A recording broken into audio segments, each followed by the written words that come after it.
This place on earth. What's up, everybody? I think we are up and running smoothly. How's it going? My name's Joel. Stream looks like it's kicking into 2 out of 3 locations. There we go. All 3. What's up, everybody? My name's Joel.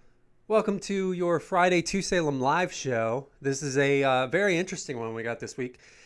Not a lot going on out in the world of the news, but you people sent me a bunch of really interesting things to chew on, one of which in particular. So we're going to talk about that a little bit later in the show today. Today we are continuing our rye whiskey concoction. Ooh, there's something about whiskey at 1:30 in the afternoon on a Friday that just feels right to me. So today's show is going to be a lot of like opinion-y sort of stuff. I'll just go ahead and warn you up front. We'll jump in like we always jump in. Let's start with some new subscribers. We got a few this week, some cool folks. All right, we got Cindy White. Let's see what Cindy's up to. Bring the mic down here a little bit so you can see. Cindy White. Let's see, who's Cindy subscribed to? Who are these people? A lot of esoteric folks, seems like. Some veteran stuff. World War II stuff. Very cool. Thanks for subbing, Cindy White. We got Pigment Klingle? Pigment Single? Is that how you'd say that?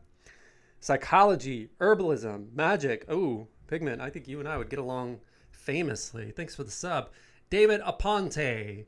David Aponte is doing music videos, it looks like. Is into that. Very cool. A little bit of color, a little bit of, what is that? Homeopathy. I thought that said hermetopathy.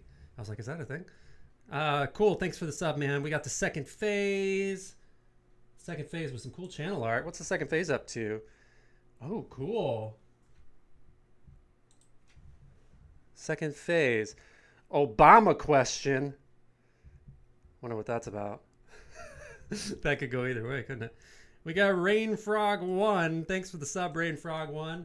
New sub here. Also into Angel stuff. A little bit of Luke Evans. Very cool. Welcome, Rainfrog. And last one we'll do, let's see. Lisa Connolly.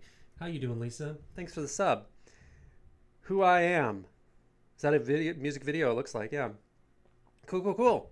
Bunch of new subs. Thanks for the subs, everybody. I really appreciate it. You people are the best people, and everybody knows it. Cool show today. Let's jump in first to just some general updates, because the later portion of the show today, there's going to be a lot of stuff going on. So some ToSalem updates. The crafting videos are coming in the very near future. Keep a lookout for that. Podcast is coming Monday. Keep a lookout for that. And we are on the last day. Today is the final day of rehearsals for the upcoming audio series, which is titled Salem's Ghosts, The Lynn Lady. I'm going to actually tell you more about that today, because one of the questions that I got is all about that. So, speaking of questions, I got something to reveal too. I talked last week about some big kind of like a narrative video thing that was in the works, but I didn't want to talk too much about it because we weren't far enough along to know for sure. I think we are now. So I'm going to go ahead and tell you what it is. I am doing, I don't know if you guys have seen ContraPoints or Philosophy Tube or any of those cats. These sort of people who do these big, long, like 30-minute to 45-minute narrative video essays where they like get in costume and bounce through all these various points and stuff. I'm going to be doing one of those. And the topic that we're doing it on, I'm very excited about because it's near and dear to my heart. As a theater kid, which I think I'll also end up talking about a bit today, as a theater kid and fan of magic, which if you've been on this channel for any amount of time, you know that that's true. I am going to be doing a long video essay on how drag and magic are essentially the same thing. And for this video essay, I'm doing all kinds of costumes and stuff. We're currently writing it. It's going to be big and long and beautiful. And we got a bunch of them, actually. We like started writing this thing and we were like, wow, drag and magic are pretty much the same thing. And then we started thinking about other things out in pop culture that are pretty much just magic or witchcraft. And some other ones that occurred to me is professional wrestling. Professional wrestling and magic Very similar. Very, very similar. So I think we might end up doing a whole series of these. But yeah, the first one's going to be on Dragon Magic. Should be somewhere 2021, somewhere in that ballpark. It definitely, Lisa calls me, what's up? It was definitely somewhat inspired by the Bowie discussion and the ritual magic video. I think what's going to end up happening is that a lot of my my own personal exploration of this stuff is going to end up being kind of like on my own personal channels, but you'll see the results of a lot of this exploration here on ToSalem. So yes, definitely the drag video, you're definitely going to see some of what I've been thinking in terms of ritual magic and Bowie and all that stuff in that video coming up early 2021. So I have 2 pages of questions here. If you want a question considered in the Q&A section, we're skipping over the news this week because I got a bunch of questions and there's not a whole lot going on. There's a few things, but not anything that really grabbed my attention. So we're doing all Q&A today. And if you want to submit a question for Q&A, you send it to Joel, Joel, at ToSalem.com, ToSalem.com, or you can put it in the comments below this video. I won't answer it this week, but if you want to put a question down there for next week, you can feel free to do that. And I will pull from there as well. Some cool screen names you people have, by the way. Whoa, somebody subbed. What's up? P-Deal, just subbed. What's up, Patrick? How's it going, man?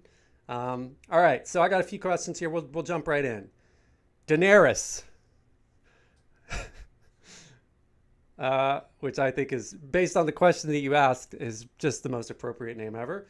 Daenerys asks, she says, I assume it's she says, I love trying to see what's on the bookshelf behind you. What are your favorite books? Fiction and nonfiction. Well, I don't think any of my favorite books are behind me. Probably.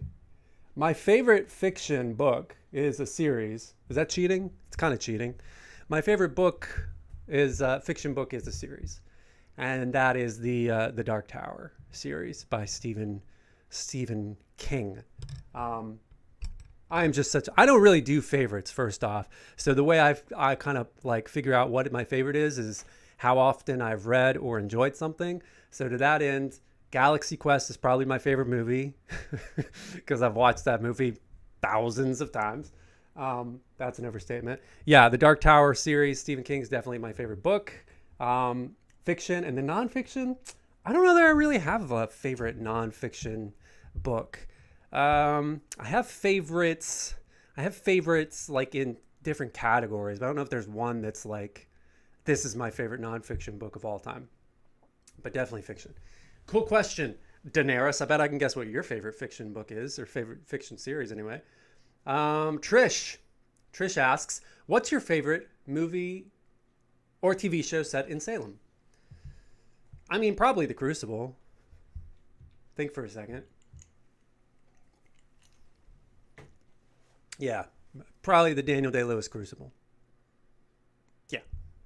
Just because it was the first, really. Not that I think it's like insanely good, although it's pretty good. It was just the thing that got me into it. So yeah, Daniel Day-Lewis Crucible. I'm struggling to even think of anything else besides Bewitched at the moment that I would even, or Hocus Pocus, I guess. Nah, I'd still put Crucible above Hocus Pocus personally. I don't actually, spoiler. No, this isn't spoiler. This is something that's going to get my channel banned probably. I only watch Hocus Pocus like because I kind of feel like I have to. Like I enjoy parts of it, but it's hard for me to sit through the whole movie every year. I'm not going to lie. Okay, Tom. I really dug hearing about the Grey Faction. Last week, we did a deep dive on the Grey Faction, which is something the Satanic Temple does. Go check out that video if you want to know more about the Grey Faction. Tom asks, have you ever thought about doing a video or something about it? Yes, is the short answer, Tom. I have definitely thought about doing some sort of video about the Grey Faction. Put a pin in that, because early 2021, I think I'll have more news. Not only have I thought about it, I'm kind of starting already to put something together. So be sure to sub and all that stuff, Tom.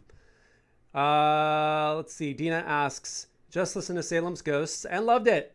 Is the next one set in the Salem Witch Trials? No, it's not. Short answer, it's not. I guess we can talk. Yeah, let's just talk about what this new one is even about. I think last week I told you guys it was a true crimey, horror-y, paranormally, ghosty thing. So that's all true. Basically, here's the whole deep dive. It's coming out on January 15th, 2021. And like the first one, it plays around with history. I'm kind of obsessed with this idea. It's come up on this channel in an interview I did with Ron Martin, and I definitely feel it's true. I'm obsessed with this idea that there's something weird going on in Salem, like in real life. The place has a weird feel to it. It doesn't really feel like other places. It's got a strange energy about it. It's like an energy of possibilities and an energy of like time doesn't work right and all this stuff. I'm obsessed with it. Some people say it's like a ley line thing, but I just like experiencing it. And so in the first one, in the Salem Witch Trials one, we kind of played with that idea in that this curse that happened during the Salem Witch Trials is carried forward into the 20th century. And this one we're playing with a similar thing where a crime, a murder, an unsolved murder, real unsolved murder that happened in the 1940s around Salem has carried forward into the present. So the new series is 6 episodes long, and it tracks these characters in 2021 as they deal with the repercussions of the paranormal repercussions of this unsolved crime that happened in the 1940s. So we're in the 1940s a lot, and we're in 2021 a lot. The cast is incredible. I think 4 people. 1, 2, 3, 4. I think 4 from the last one came back for this one, but in totally different characters. So that's generally what it's about. But I actually think what's really cool about the audio series, the upcoming one, is the premiere on January 15th. And we're about to put up where you can buy tickets for it. But like I said last week, I'm giving a few of these out. If you want comp tickets, there's a limited pool. You got to email me, joel@ToSalem.com, to get them. It's not a whole lot left, so do that quickly. But the premiere is actually going to be insanely cool. What we're going to do for the premiere, this might change, but so far, the way it's looking is we're going to have like a whole night of events. It's going to be like a carnival. You're going to show up, you're going to listen to an episode, and then there's going to be a bunch of events. And you're going to listen to another episode, there's going to be a bunch of events. And you're going to hear the entire series on that night, as well as a bunch of like exclusive stuff that's never going to happen any other time. It's like interviews with me. We're doing like deep dives on some of the stuff that happens in the podcast series, interview with the cast, live Q&As, some giveaways, stuff like that. So it's really cool. It's going to be a very fun night. It should be like a 4 or 5 hour night. Like it's going to be a night. So yeah, email me if you want to comp for that, joel@tosalem.com. Here in about a week and a half or so, those comps go away. So after that, you got to pay. So if you're interested, joel@tosalem.com. All right, next question. So this is my deep dive question. I know we're like early. What time is it? But look, we've only been on like 13 minutes. But this question is so intense that I think it should just take up all of today's live video. Here's a question. This person, they're someone who's been subbed for a while, and they've commented a lot on videos, and they've been around a while, but they wanted to remain anonymous. They sent me a long email, and they wanted to stay anonymous, and they said that there's just one part in this long email that I responded to. We're like talking about, there was one part they said, I want this to be in your Q&A. They indicated that. So the part in the Q&A that they asked was, what, in your experience, is going on with art, magic with a K, and the unconscious? So it was related to their email, that question, right? They were talking a lot about art and the unconscious and their experience with that stuff. And they brought up the fact that in some of my videos, you can see this behemoth right here, bloop, got my ring light in it, the Red Book by Carl Jung, who we're going to be talking about. They brought up the fact that, oh God, that I have this video, or that I have this book in the background of my videos. They brought up the fact that I have this book in the background of some of my videos, right here, Conversations, Alan Moore. And they brought up a few more things that I've talked about throughout the course of ToSalem live shows and ToSalem generally. So they were asking from a perspective of, hey, I see a lot of people on your bookshelves, and you've started to talk a little bit about musicians, specifically Bowie, who are playing around in art and magical spaces. So what are your thoughts? My thoughts are long and varied. So there's a few things going on here, I think, just to get into this question. The first is, My experience with art, we got to talk about that a little bit in order to understand what I'm about to say. My experience with the unconscious, which is connected, and then my experience with magic with a K. I think that question breaks down into those three subcategories. So, in answering the question, what do you think is going on with art and magic? And the unconscious. Generally, my experience with art is that I've been engaged in some form of artistry on a regular, repeating basis for as long as I can remember. I think the only time that that wasn't true is in junior high. In junior high, there was like a 4 or 5 year, not that long even, maybe 2 or 3 year break where I didn't really do much artistic stuff. But even then, I was kind of still engaged in it. So, whole lot of theater, whole lot of professional acting, whole lot of writing. My undergraduate degree's in writing. I'm a very languagey person, very languagey. So my art tends to be performance and language. Those are the two mediums, or the two tools that I enjoy across a variety of mediums. Whole lot of theater, but these days I don't really perform much, and I tend to do new media stuff, movies, podcasts, audio dramas, YouTube stuff like that. So that's my experience. Trained deeply, I would say, in writing and acting across a few different spaces. So then what's my experience with the unconscious? Well, outside of personal experiences with it, I've been trained in transcendental meditation. I maintain doing that. A few Golden Dawn techniques that I've started doing recently, and then reading a lot of Jung, basically, and a little bit of Campbell,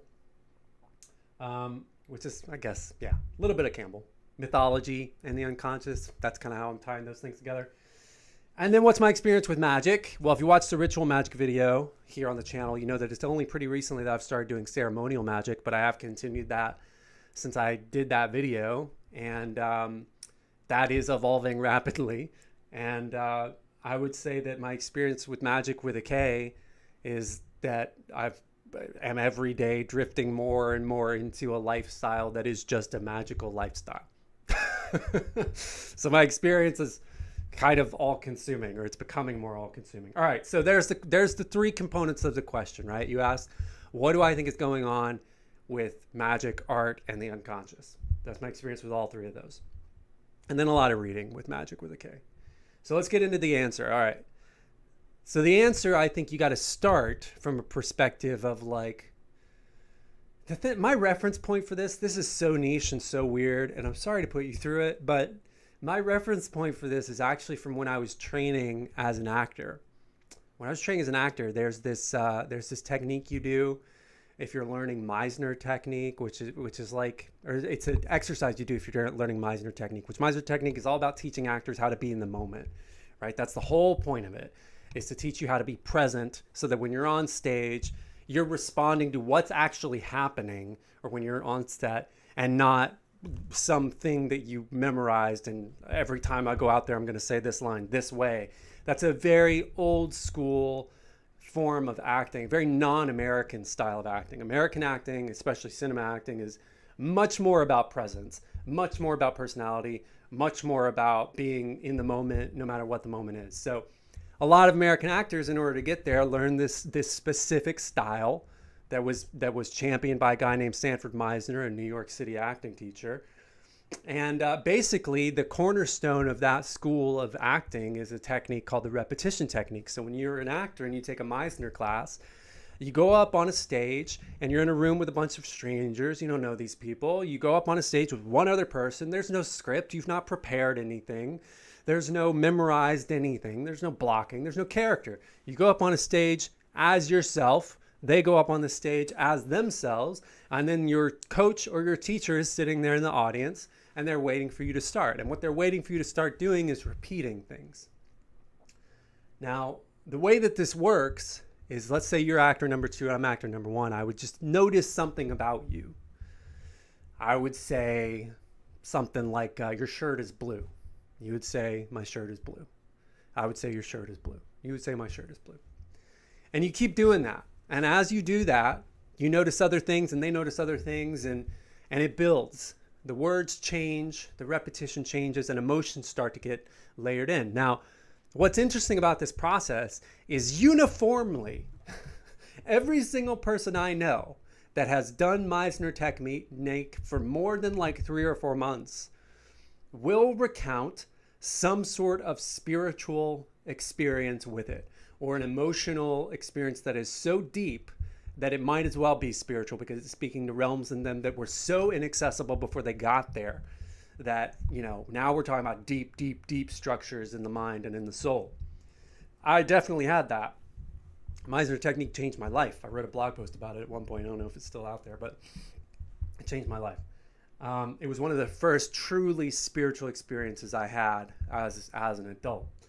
So we're going to kind of use that experience as the basis for my answer to this question of what do I think is going on with art, magic, and the unconscious, because I think Meisner technique in the state you get in is very simple artistry. Not easy, but simple. It's simple to understand what's happening. It's simple to watch, and it's simple to do. That makes it a good example for everything I'm about to say. I think to start, you got to ask the question of what do you think is going on in the universe writ large? Like, what's the cosmological framework that I personally am working with? And I've avoided the hell out of this question a lot. I get asked it. I get asked it for Q&As and I don't answer it. So I guess I'll kind of answer it here. The question is, I guess, what do I believe in, like universally? What do I think is out there? I don't know, but I have a few ideas. And I put things very handily on this bookshelf behind me to explore some of those ideas. One of which is this book right here, The Holographic Universe by Michael Talbot. Highly recommend. I'm probably on my 3rd read of this thing. Basically, let me just read you the back dust cover here. Nearly everyone is familiar with holograms, 3-dimensional images projected into space with the aid of a laser. 2 of the world's most eminent thinkers believe that the universe itself may be a giant hologram, quite literally a kind of image or construct created, at least in part, by the human mind.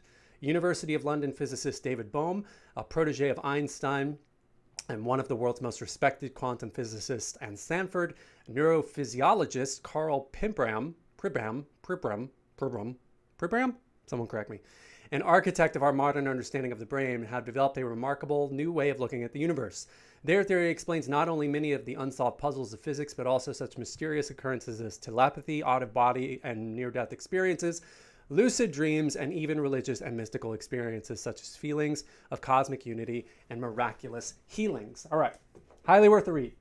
Big fan of it. Not saying I'd buy it whole cloth, but I do very much enjoy the description of the universe that they present in here. And I tend to think that something like this is what's going on.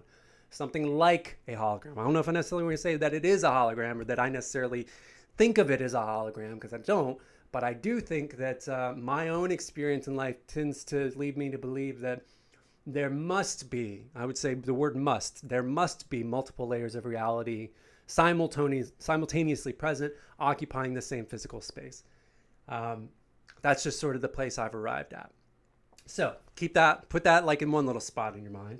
And the next part of this answer would be potentiality, right? Imagine a universe in which all material reality is localized to the same location, right?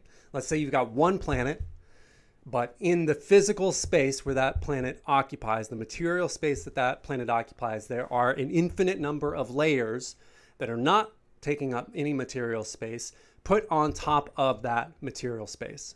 That's kind of the way I think about it. Sort of like augmented reality. When you play your Pokemon Go, you got your phone out, there's a layer of reality that is requiring no physical space or minimum physical space, and we'll get to a point where there is no physical space required, that is projecting an image of reality on top of a very material space, very material location, right? We're putting our little Pikachu on top of that rock. Pikachu's not on that rock, but for all intents and purposes, for our little experience, it presents itself that way. I think that something like that is probably what's going on in the universe. That there may be some core or prime material reality. There may be multiple core or prime material realities, but there are certainly, I think, an infinite number of non-material realities spread out across all time and all space in all directions. Now, moving on to the next thing that I think is a part of what's going on here with art, magic, and the unconscious. The idea of entropy is something I'm a massive, I think about. I think about entropy a lot. I think about it in the physical sense. I think about it in the cosmic sense. I think about it in the artistic sense. Basically, this is the way I like to think about entropy, all right? Now, this is not speaking to entropy as a law of thermodynamics. I'm talking about what I experience as sort of spiritual entropy, emotional entropy. That's sort of what I'm talking about here. Left to its own devices, I think the natural universe tends toward simplicity. This is outside the framework of evolution. I'm talking the cosmos, right? Things, elements get broken down over time into their constituent parts without some sort of external influence.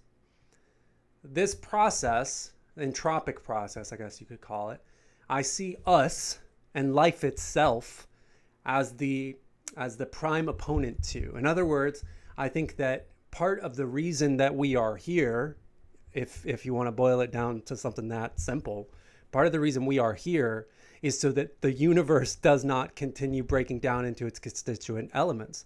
Part of the reason life exists in the universe is to complicate the universe, I think.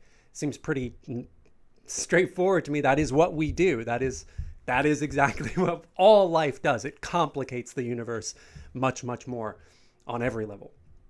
Okay, so hold that in one little quarter. And then the last thing that we have to talk about in order to get to this answer of what's going on here is the nature of the... In this, this is very, very early in the book. And he's talking about the nature of the unconscious generally. And here's what he says. This is Carl Jung. But just as conscious contents can vanish into the unconscious, new contents which have never yet been conscious can arise from it. Let's talk about that. We're going to read the rest of this paragraph, but let's talk about that to start. We have this Freudian view of the unconscious, I think. This is why Jung is so refreshing to me. We have this Freudian view that's still so common here in the West and in the popular culture of the West about what the unconscious even is. And the view of it that we tend to have is that the unconscious is a place where all of the repressed parts of our conscious reality are stored. The dreams that you had, the things that you didn't say or said, the memories from your day, that it's sort of like a recycling zone in your conscious mind, that things that you don't understand or don't directly experience or whatever are put into this space, and then you experience them in your dreams, or they come out through emotional means, through, maybe you can't tell where they came from. This is a very Freudian view of the unconscious. By contrast, you have someone like Jung, who is saying that the unconscious is much more complicated than that. That yes, that is true, but that you also have some of what he's talking about here.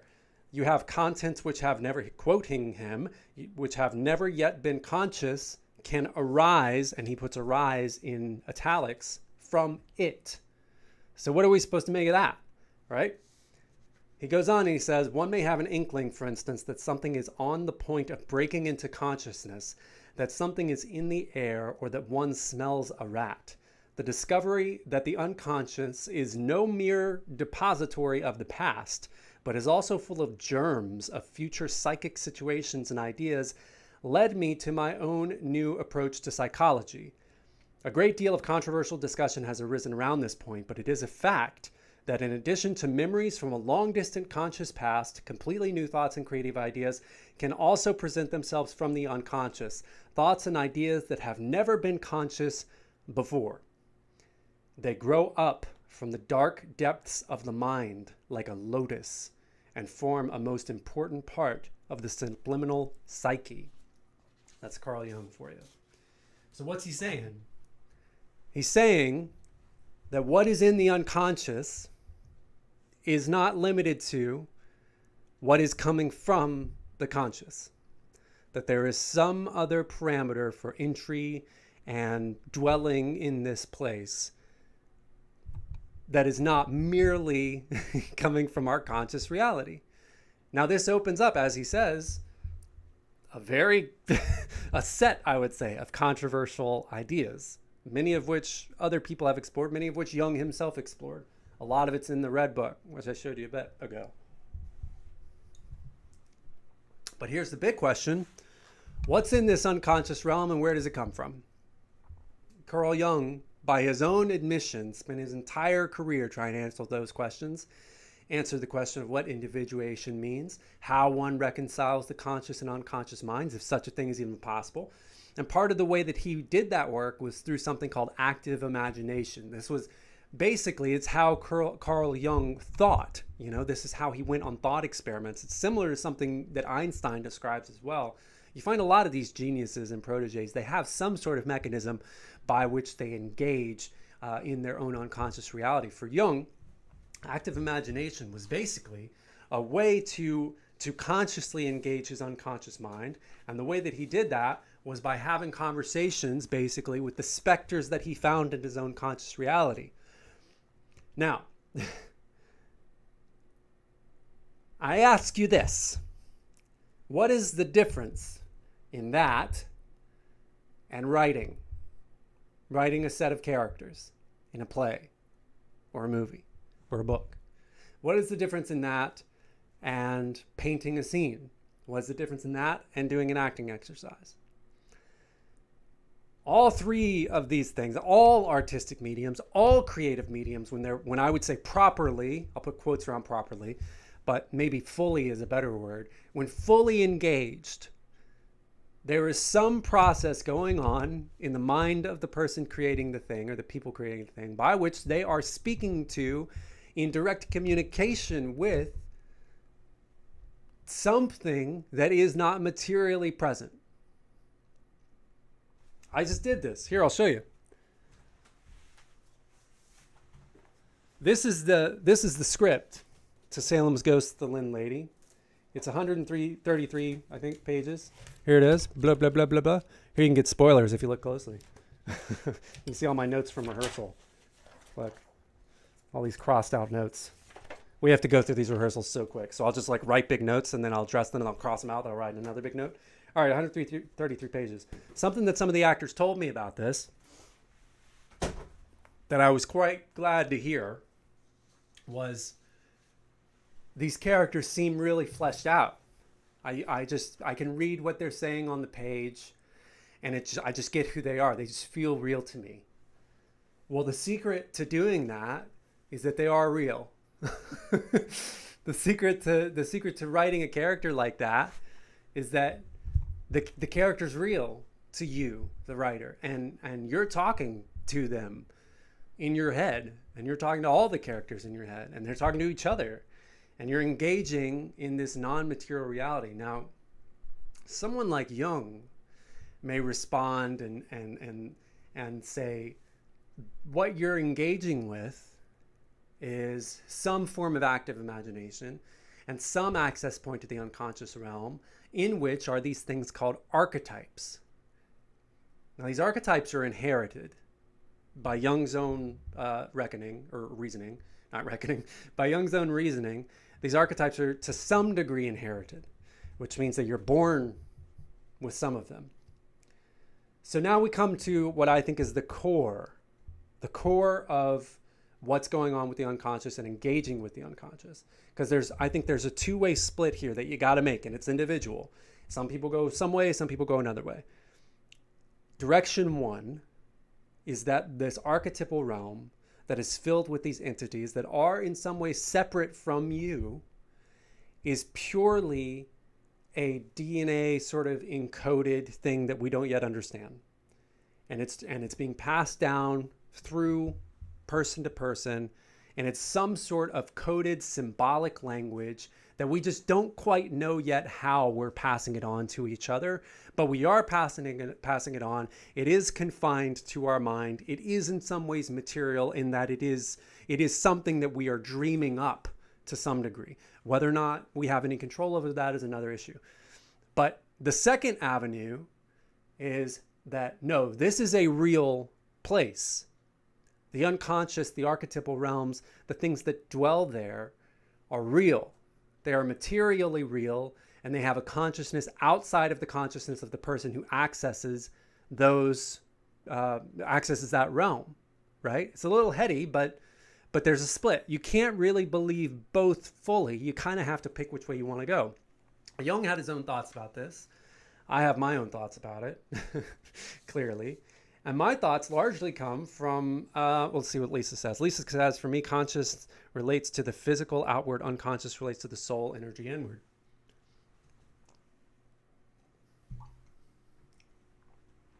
That's well put. I like that.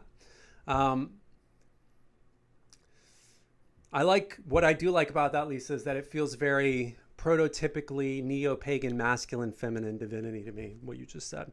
And I dig that. So Jung had his own thoughts about whether or not the unconscious realm was populated by materially real entities. And fortunately, in this gigantic tome of a book, he gave us depictions of what's going on in his unconscious reality. All right? These are drawings from Jung himself over a period of time early in his career when he's exploring the unconscious. It's so hard to see, the book's so big. Stuff like that. Nightmarish. There's a story that Jung, while he was exploring these realms, he slept with a gun under his pillow because he was afraid. He was afraid he'd go too far, and he was afraid he would damage his psyche permanently, and he would need to end it. It's dark. It's true. All right. So getting back to the question that you asked, which is what's going on with art, magic, and the unconscious.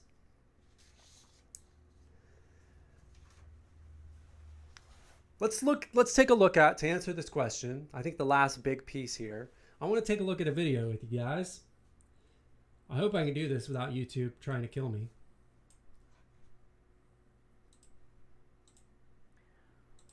When awareness is focused in the waking state, all these separate objects and people and thoughts and selves seem to come into existence. But as there is this relaxation of the focus of attention, there is less clearly defined borders between things. And so as there is this relaxation, there is more communication between the objects. Okay. First question, what the hell is he talking about? All right, this is, I love this. I've watched this guy a lot, actually. What he's talking about here is that when you enter into a hypnotic state, a meditative state, a trance state, sometimes a drug-induced state, you essentially relax the outer parameters of both your conscious and unconscious mind. And that is what leads to the ecstatic state, the hallucinogenic state, the whatever state, the state that allows you to blur the boundaries between conscious and unconscious reality. So that's what he's talking about first. He's going to go on to talk about how that blurring occurs and what exactly he thinks it, what it implies.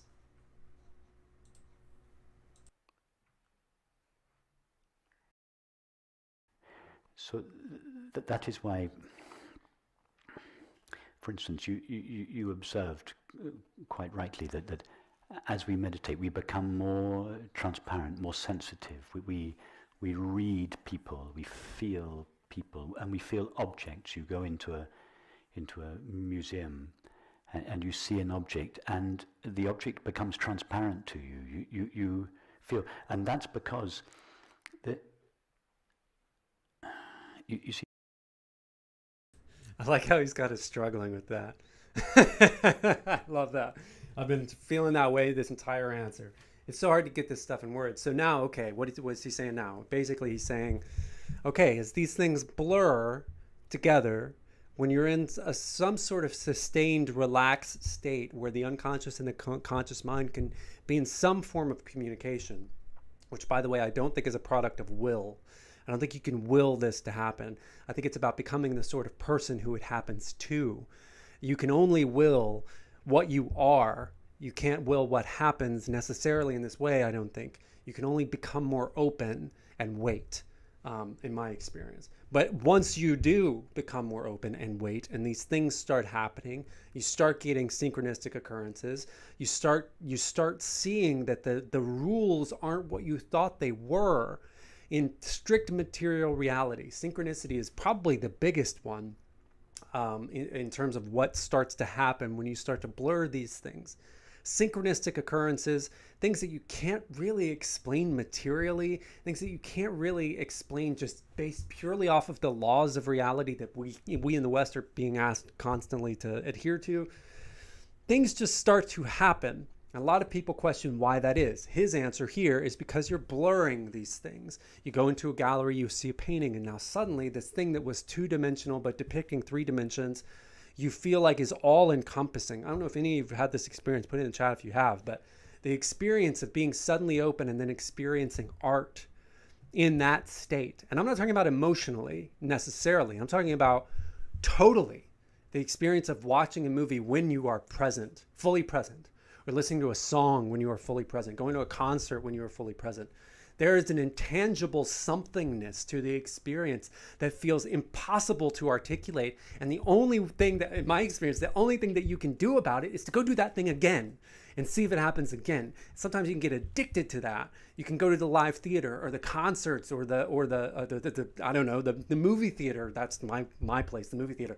Or any of these places over and over and over and over again, seeking this same sort of feeling. And you can often come away feeling a little disenchanted, like, why didn't that work? Sometimes you'll go to a movie and you recognize it's a good movie, but you still leave feeling, I don't know, it didn't really do anything for me. It might not just be the thing, it might be you. It might be that you're not in an open state, that you weren't ready to receive it in such a way as to facilitate, that experience that you're looking for. So, all right, let's jump back into him and then we'll talk a little bit more. The object in this case it's not a physical, it's never a physical object. The object is an appearance in your mind. So the object is just it's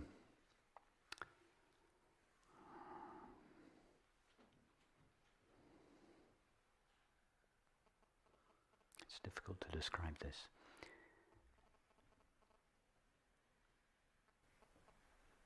The object is really a field. I love that so much. Can you see how elated I am? I love that this dude takes his time and then spits out the exact perfect word. The object isn't material. The object isn't an object. It's a field. Brr. Okay, what's he saying here? He's saying that experience that you have when you go to that painting in a state of openness and you experience it in a way that is somehow unifying, somehow transcendent, somehow reconciling, that what is happening in your mind is a field. Not necessarily, it's not the painting, right? It's not the object. There's something happening in the mind, and he describes it as a field. Now let's hear what he says about this field. In the mind, a field made out of mind, not an object made out of matter. So when you experience the object, you're really experiencing the field. And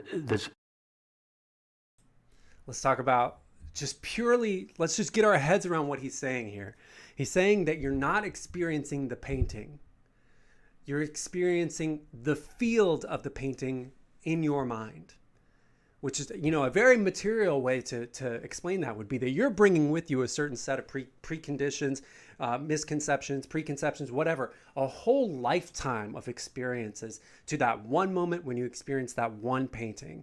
And so for you, it is not just the painting. It is an entire experience. It is an entire lifetime of experiences vaulting you toward experiencing that painting. And if you happen to be in a place where you're open and receptive to whatever that artist put on that piece of canvas, then the thing that is illuminated and electrified in your consciousness is a field. It's an entire, I mean, think of it like a literal field. It's an entire space of meaning, a whole vista of layers upon layers of complicated, contextual, nuanced understanding that you couldn't articulate, nor could you fully understand. All right? Let's keep going. And a lot of that is coming from the unconscious. Much less separation between minds than there is between bodies. I just have to stop every 10 seconds. There's much less separation between minds than there is between bodies. Whoa, brother. Let's chew on that for a second. There's much less separation between minds than there is between bodies. You don't believe that? What do you think is happening right now? I'm not in that room with you. I'm not anywhere close to you, likely. There is much less separation between minds than there is bodies. We see that in a very simple, mundane way, very straightforward way, every single day. All right? We see that because we can cross the barrier between minds like that. Harder to cross the barrier between bodies.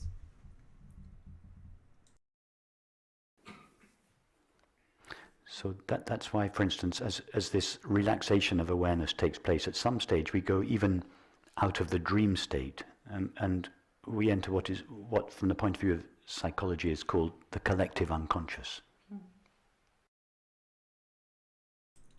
All right. So now he's saying that when you're in this state of relaxation, I would argue that there's other states too. Maybe I'll talk about it in a sec. When you're in this state of relaxation, you can enter and do enter often without realizing you're doing it, the collective unconscious. This is the realm where these archetypal forces are roaming, where the language is not verbal or textual, it is symbolic, meaning this is why we dream in symbols and figures and various things from our conscious reality. But we often dream things that we've never seen before. That whole thing that you can't dream something you've not seen is a total myth. You can and you do. This is why we do that, because what the language of the unconscious realm, the language of the archetypal realm, is symbolic. It is, I mean, think about what a symbol is, right? Why do we use symbols in magic? Because it's shorthand. It's efficient. I hate to boil it down to something that simple, but it's true.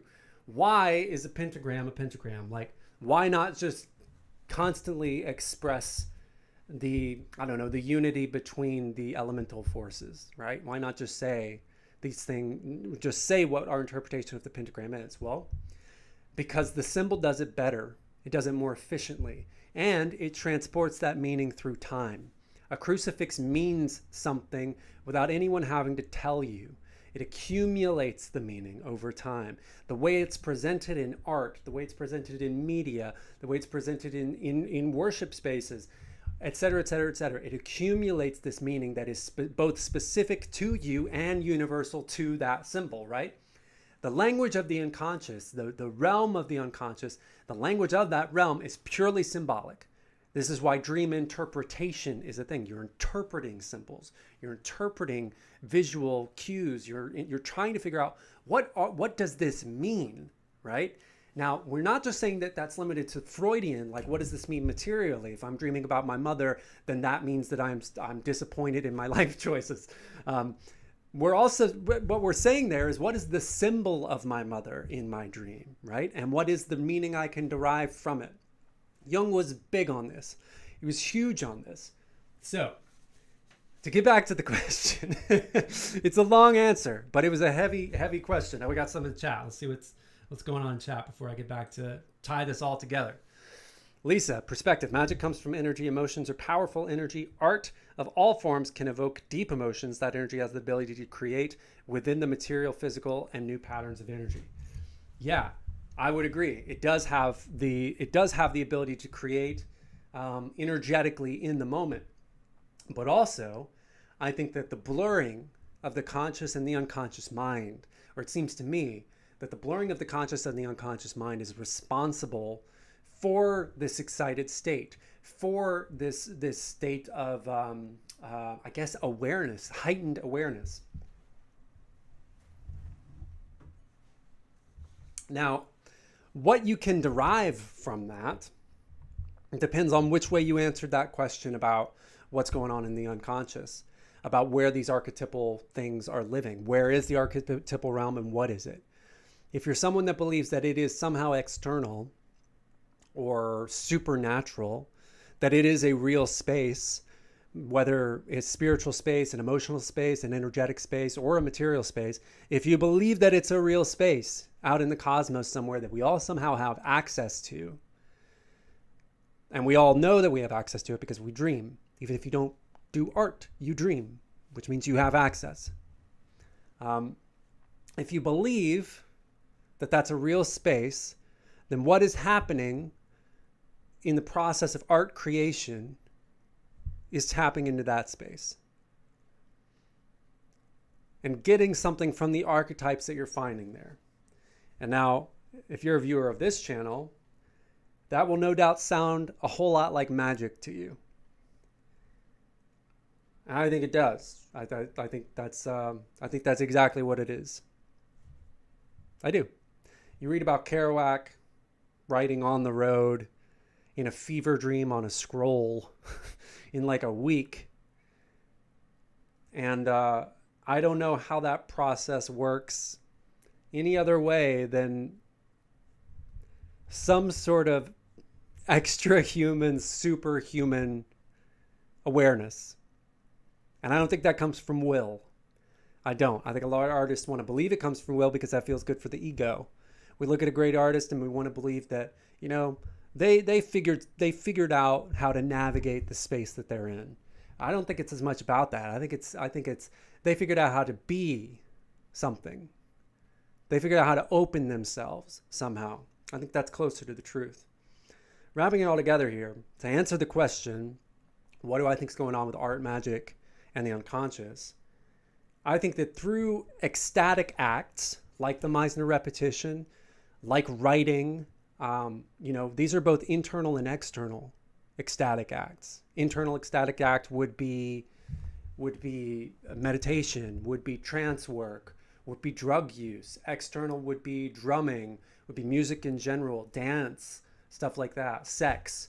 I think you can get there either way. It may be a personality thing. It may be just some people are better with internal stuff and that helps them access the unconscious realms, and some people are better with external. That kind of is my experience. You tend to be predisposed to one or the other.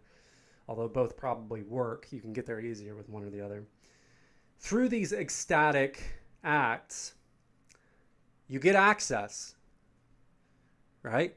And I'm not sure if it's the act itself that gives you the access or that we always have the access. We just keep it closed because we have to.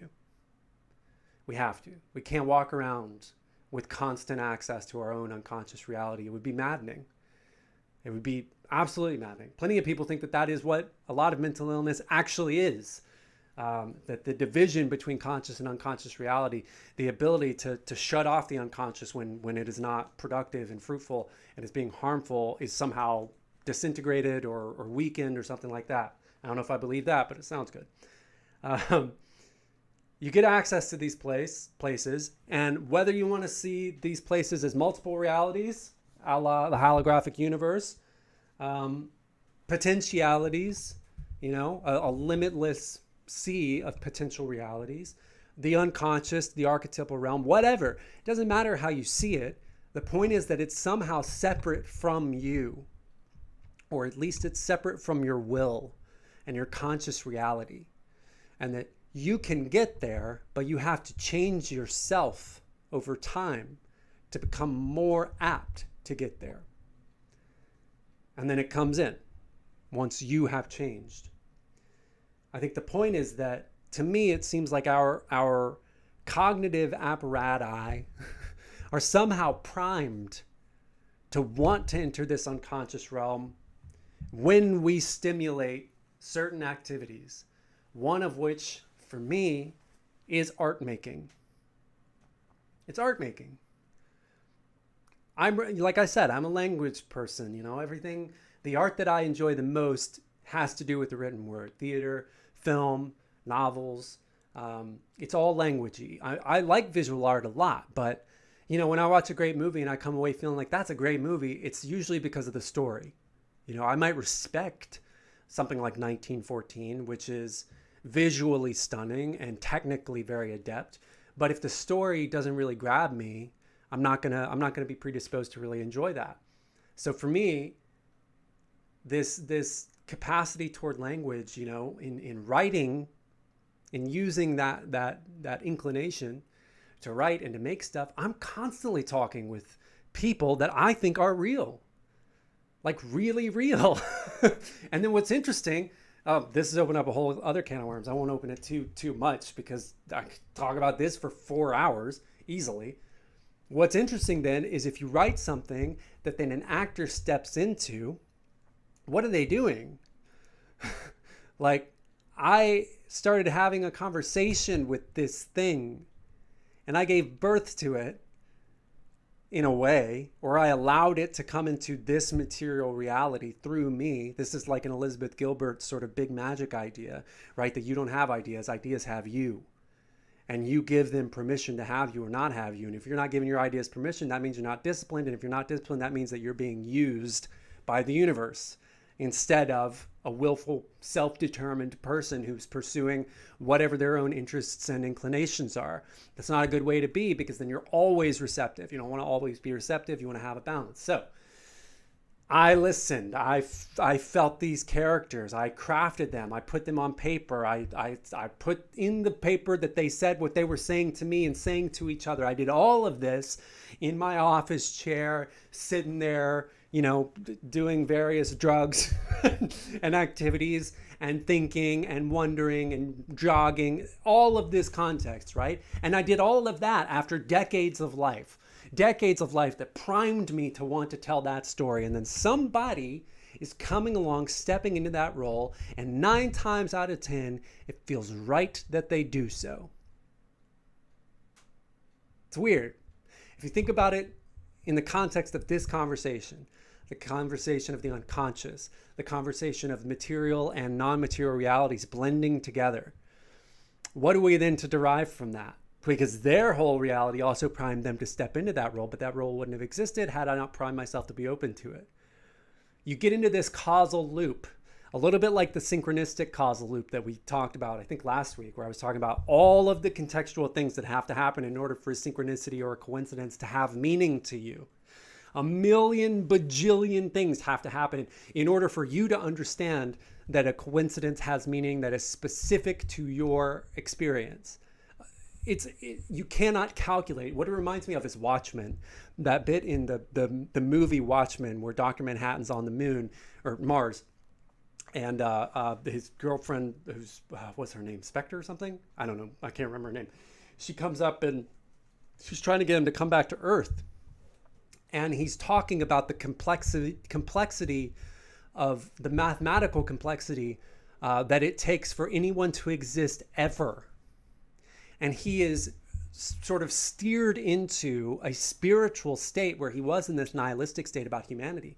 What spurs him back into a spiritual state, a hopeful state, an optimistic state, is he realizes the mathematical improbability that any single person will ever be born, ever. And then given the context that he has deep feelings and love for this person he's talking to, you have to then layer on top of that exponential numbers that say, okay, not only am I now considering the mathematical improbability of any person existing ever, I now have to also add on top of that the mathematical improbability of you becoming exactly who you are right now and me becoming exactly who I am right now and us having come to some place where we can have union, right? If you want to break down why love is a compelling idea from a mathematical standpoint, I think that's a pretty damn good place to start. It's a compelling idea because it's so improbable. It's ridiculously improbable. So I love that bit, that Dr. Manhattan bit where he's talking about that. I found a lot of meaning in that. And I think about it constantly. So, transfer that to artwork. When I'm writing a character for someone and then they step into that character, the mathematical improbability that that could ever occur is astounding, right? The mathematical improbability that anything could ever occur is astounding, but that that could occur, that I could be open enough to craft that, and then they could be open enough to step into it and bring enough of themselves to it that it doesn't just feel like what I wrote, that they actually give it life and character and emotions and context and all the stuff we want to see in a performance, but that they also somewhat adhere to what I put down, that they listen to the character as it presents itself from the page and in their own conscious and unconscious reality. It's astounding to me. It's miraculous to me. It on its own is enough to not be a materialist, to not be an atheist, to not be even agnostic. Like that in and of itself, the artistic process in and of itself is enough for me. I know a lot of other people need more, but I would say, you know, maybe go do some art and try and do it really, really well and see how it feels and see if these similar feelings don't start presenting themselves to you when you start, you know, really buckling down and trying to go for it. And not from a technical perspective, from a somewhat technical, but mostly mastery perspective. Like that's the perspective to have. Not just I'm doing this because I want praise. Not I'm doing this because I want to execute it flawlessly. I'm doing this because I want to get continually better and better and better at facilitating whatever this artistic process is.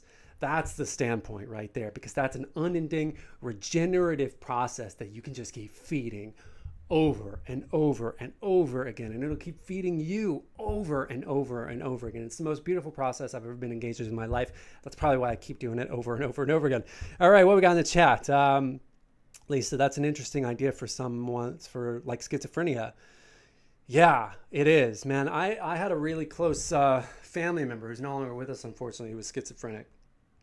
But I spent I wouldn't say we were like enormously close, but we were geographically close for a big chunk of this person's descent into their ultimate psychosis, the psychosis that they wouldn't actually, unfortunately, be able to find their way out of. So I saw a bit of it and I remember a bit of it. So I've had some kind of close contact with schizophrenia.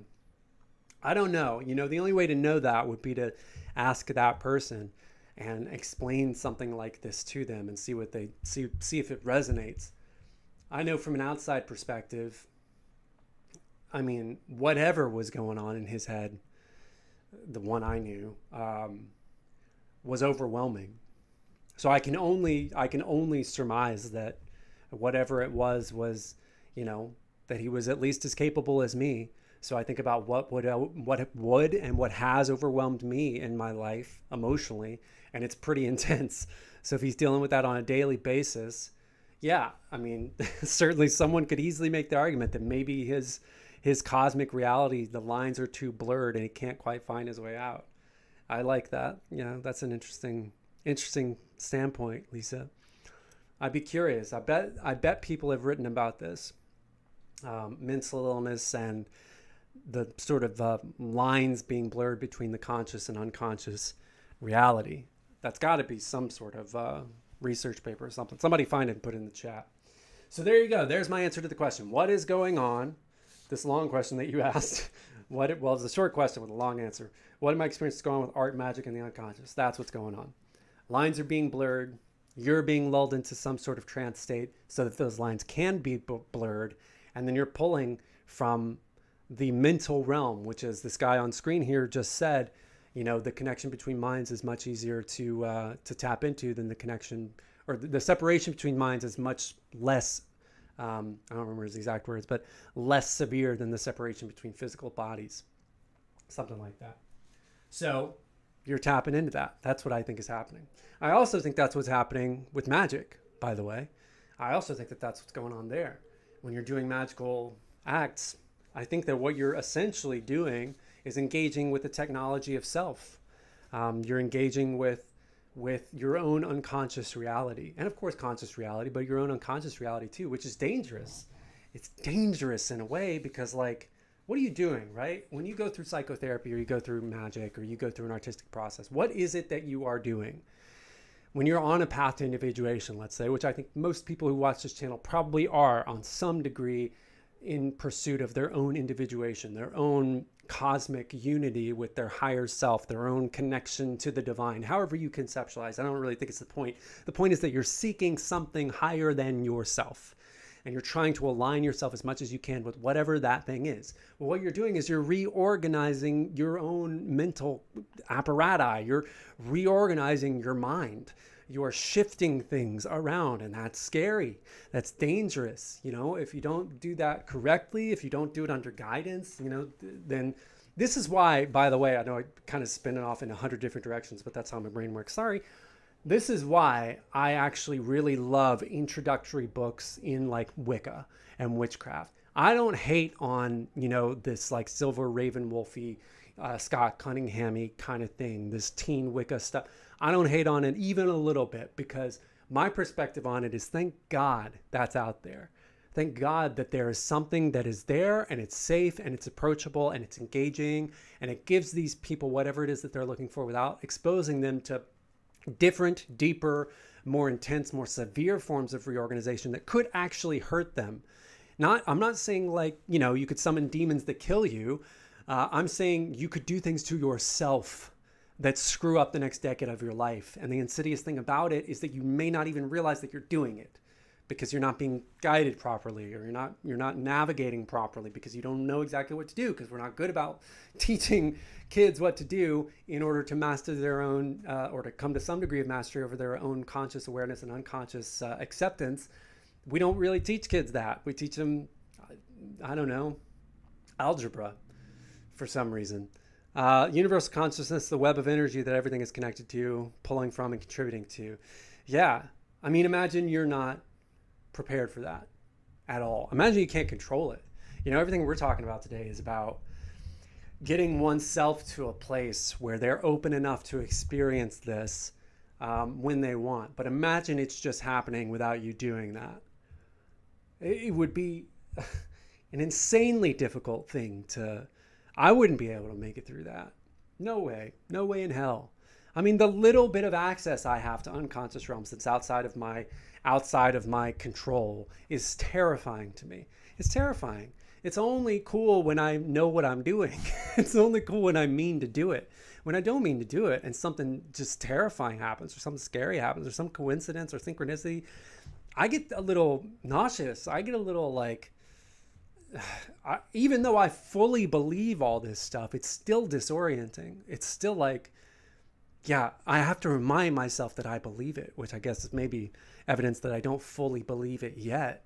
But I don't know if you can fully believe it and walk around the world as a somewhat sane person, because the world is so antithetical to all this. The world has positioned itself in exact opposition to what we might call a spiritual awareness, a spiritual openness, a state of spiritual grace. Everything in the Western world is pushing away from that. Everything. Infantilization, consumerism. I mean, I think infantilization is the big one. I remember, I'll wrap up soon. Don't yell at me. I remember the day, I don't remember the date, but I remember the day I was living in this little seaside town, and it was very close to a movie theater. And I got up and I could walk to the movie theater. It was like a 10-minute walk. I got up and I walked down to this movie theater, and some new Marvel movie was out. This was like pre Endgame. So this is like that whole Marvel pushing toward Endgame, right?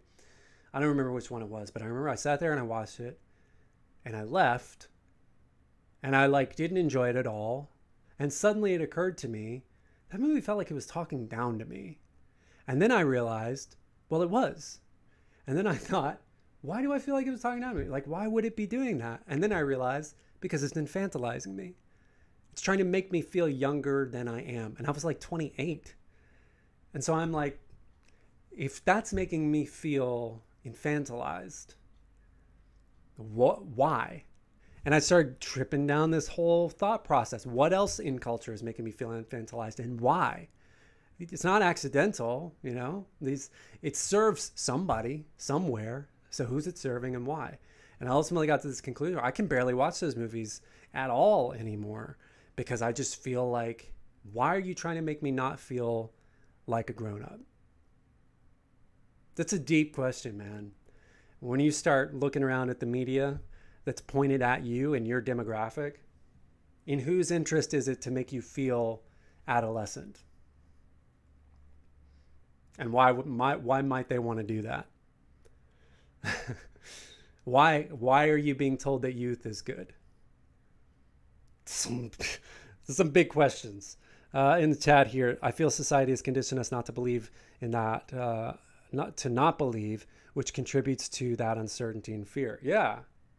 Yeah, because belief isn't. It's hard to commercialize real belief because it's too contextual, it's too nuanced. You have to distill it. You have to confine it. You have to put it in a box. You have to say, this is Buddhism. This is Wicca. When we all know that the lines separating these things are paper thin. They're all essentially the same thing. It's about transcendence. It's about individuation. It's about Christ consciousness. It's about nirvana. These are all essentially the same state that we're all going after. The problem is when you start looking at this stuff as literally, physically, materially true.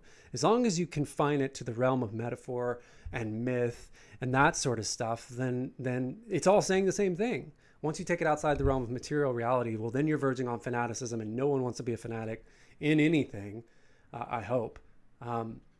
So yeah, that I know that's kind of a long tangent there at the end, but I really do think that the artistic process is one of the most approachable access points to divinity that we have, fortunately, which obviously, I do this YouTube channel where I'm doing a bunch of artistic stuff. Just in my own personal life, I have a pretty decided adherence to the artistic process. I look around at people in my life who I'm very, very close to, who would be deeply served through some sort of artistic process, which is to say a process that isn't predictable, that is a little scarier, a little riskier. I rewrote this audio series that we're doing right now. I rewrote the last 50 pages roughly of a 133-page series after the first night of rehearsal. It was like 7 scenes, some completely rewritten, a few just minorly tweaked. I was flying blind going into rehearsals. That's the point of that story. I did what I thought was right. We got in rehearsals and a lot of it wasn't working. It's unpredictable. And then you stay up till 3 a.m. with your AD and the poor people who are unfortunate enough to be around you while you're freaking out and you try and fix it. The artistic process is unpredictable. It's totally unpredictable because you're dealing with a wild realm, a realm that does not answer to your desires, that all you can do is be open to, and that's it. And a lot of people are scared to engage with that. And, maybe that's good. Maybe it's not for everybody. Maybe not everyone is on the path to individuation. That idea of reincarnation, that idea of karmic balance, that idea of sacred contracts, all these various ideas that all speak to the same thing, which is that you come here with a sort of purpose, and some people's purpose is this path of the last stage of individuation, which is making the decisions to engage in something like an artistic process, a ritual process, a religious process, a spiritual process. But other people just aren't there in whatever their overall cosmic journey is. And they're not going to get there in this lifetime. And maybe they come back and they do get there. I don't know. I guess that to some degree explains it. I've certainly seen no shortage of people in my life who just aren't there, who just aren't going to do it. And it's sad to me a little, because this is like, I feel like this process of individuation is the only thing that has ever made any sense to me in terms of how to live a life. The only one, which was isolating when I was young and is inspiring now. It's the exact opposite of what it used to be. Now I connect with people because of it, where it used to isolate me. So that's the very long answer to a very short question. If you too would like a long answer to a short question, you can submit that question at joel@ToSalem, ToSalem.com. A little bit of programming notes before we get out of here. Next Friday's live stream will be the last one of the year, and there is going to be a little bit of a gap as we get farther into December, probably the last week or so of December. I'm not sure if we'll post one of the craft videos or not, but definitely things are going to slow down a little bit until we get into mid-January, which is when the live premiere of the Salem's Ghost of the Lynn Lady audio series happens. Again, comp tickets are limited, email me, joel@tosalem.com to get one of them comp tickets. Oh, thank you, Lisa. That's very, very nice. Thank you for saying that. Thank you, everybody, for joining me. I'm loving doing these live shows. Only taking a bit of time off to get through the holidays, but maybe I'll come back at the beginning of the year with a new setup and new frame and all kinds of fun new stuff. Thanks, everybody, for joining me. I've got a little bit of whiskey here. I think it's mostly whiskey water. Here's to you. Here's to Salem. Stay weird, wizards. Oh, last one's always the weirdest. I'll see ya next time. Bye, everybody.